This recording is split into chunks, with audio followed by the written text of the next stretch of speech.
This raising of the people of desires and the people of misguidance, raising them and praising them and putting them up. Zakir Naik is the same individual, ya ikhwan, who recently said, when he was asked about suicide bombings, so much so that they found his answer so profound that his followers put his talk upon YouTube. And in this talk he says, when he's asked about suicide bombings, he said that basically there are a group of scholars who disallow it. He said, we have al-Bannah and bin Baaz and Ibn Uthaymeen, and these are scholars that disallow suicide bombings and they say it's haram.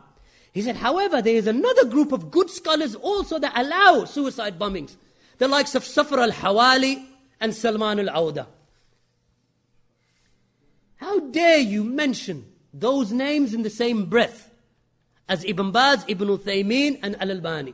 Safar al-Hiwaalee, the one about whom Shaykh al-Bannah said, the Khawarij al-Asriya or Kharijiyya al-Asriya, that they are the individuals who are the Khawarij of this era. And he regards them to be scholars. They are the scholars, yes, the scholars of Ali Tamimi. They are the scholars of these types of individuals. They are the scholars of the Khawarij. And they are the scholars of the politicians. And they are the scholars of the Sururiyya and Qutbiyyah. But they are not the scholars of Salafiyya. Look at the statement of bin Baaz with regard to Safar al-Hiwaalee and Salman al-Awdah. What did Shaykh bin Baaz say? That either they return back to the truth. This is when Shaykh bin Baaz was alive.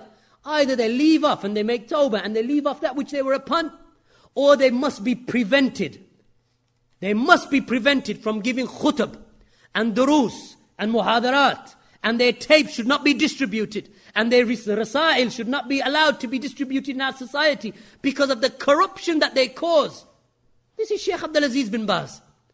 Shaykh Ibn Uthaymeen, when he was asked about the tapes of Safar al-Hiwaalee and Salman al-Awdah, he said, these tapes, we are not in need of the tapes of those people who have with them the ideology of the ideology or the fikr of Thawri, or the thinking which is revolutionary thinking. We have no need of them. He said, alhamdulillah, you have ulama whose tapes you can listen to. We don't need of the tapes of Safar and Salman. Ibn Uthaymeen. And look what this individual says.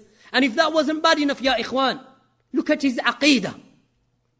He said that I studied the scriptures of the Hindus. This is Zakir Naik. I studied the scriptures of the Hindus. What does Abu Usamah say about him? Unparalleled, next to none. No one like him, next to none. And an individual is unparalleled in his dawah, Zakir Naik. Impressed that much by him. What does he have for the rest of the Salafis? Haddadis, people of bid'ah. I make jihad against them. When I speak against them, this is jihad against them. Against who? Against the Salafis. But when Zakir Naik, next to none in his da'wah, unparalleled in his da'wah. What does he say, Zakir Naik, about the Hindu scriptures? He said, I read the Hindu scriptures, and I studied Brahma, and I studied Vishnu, and I studied Shiva. These are three of the gods of the Hindus. He said, after studying them, I've realized that all of them are, in their eyes of the Hindus, they are creators. That Brahma is the name for the creator. Shiva is a name for the creator. Vishnu is a name for the creator. So therefore, if a Muslim was to say, Ya Brahma, and call upon Brahma, or call upon Vishnu, and call upon Shiva, then if a Muslim was to do that, then he has called upon Allah. This is Zakir Naik. The same Zakir Naik who said that if Usamah Bin Laden is terrorizing the Americans, then he is terrorizing the terrorists. If Usamah Bin Laden is terrorizing the Americans, then he is terrorizing the terrorists. So every Muslim must be a terrorist. And I am with him. With who? Usamah Bin Laden. So when I mentioned this to one of the followers of Zakir Naik, he said, no, this must be out of context. And I said, no, it's not out of context. This is what he said. He said, no, because if it was true, the British would never allow him to come to Britain.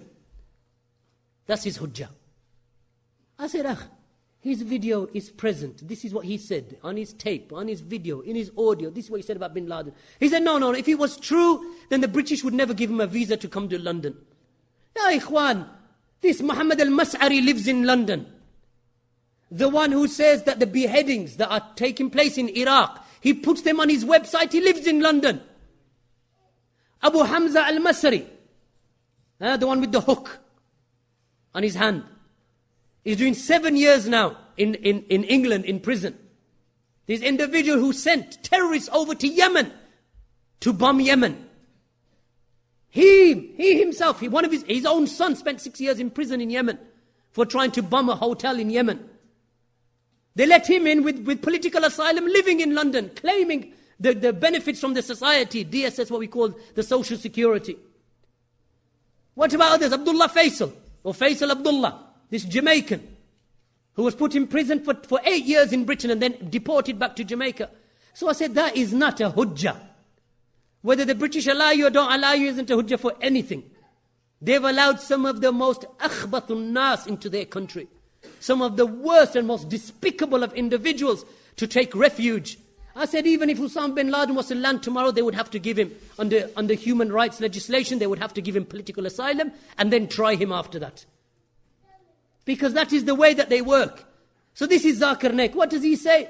He says that he is next to none. And he is unparalleled. This issue, you would never find this from the words of the Salaf. What does he say on the same khutbah?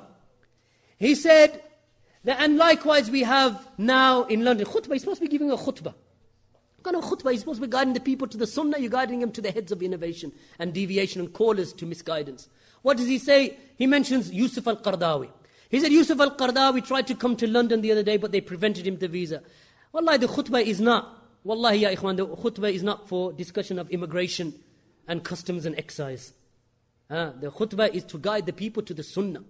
So now he starts discussing Yusuf al-Qaradawi. He said Yusuf al-Qaradawi, who's a scholar, an alim of the deen. He said, okay, he differs in some of the affairs with regard to the way of the Salaf. But he's an alim of, now they prevented his visa from coming into the United Kingdom. But he's an alim and a scholar. This, ya ikhwan, you don't find from the words of the Salaf. You ever find from the Salaf when they refute a person of innovation that they never used to mention the good points.